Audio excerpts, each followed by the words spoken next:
हर यार रंगदार हा बुझा जानी हलका हमरा के छेड़ा मचा दी हलका हमसे बड़ा करे कोनो यार रंगदार हा बुझा जानी हलका हमरा के छेड़ा मचा दी हलका टांगली ही मजनुआ हमार तोहरा के गोली छारा पा जवन राइफल चमकावता तोरा इशारा पर चमदान जी से ले जाला हितवा भाड़ा पर। अच्छा जवन राइफल चमकावता तोरा इशारा पर चुप रहा चमदान जी से ले जाला हितवा भाड़ा पर।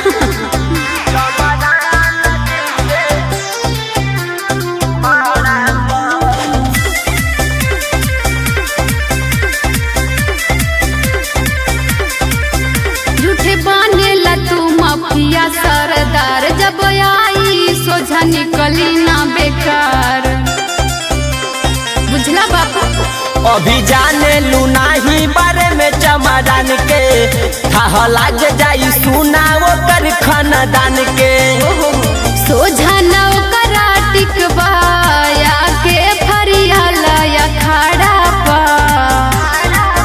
जवन राइफल चमकावता तोरा इशारा पर अच्छा चमदान जी से ले जाला हितवा भाड़ा पर। सही में कहो जवन राइफल चमकावता तोरा इशारा अरे बाप पर रे चमदान जी से ले जाला हितवा भाड़ा पर।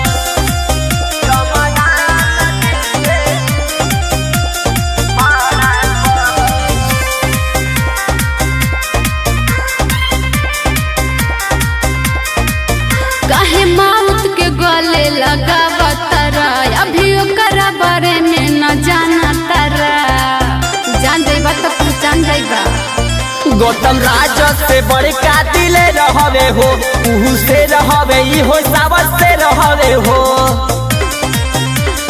रोहित पवन परवाना उधमना चले दूसरा इशारा पा जवन राइफल चमकावता तोरा इशारा पर अच्छा चमदान जी से ले जाला हितवा भाड़ा पर। आई हो दादा जवन राइफल चमकावता तोरा इशारा पर चमदान जी से ले जाला हितवा भाड़ा पर।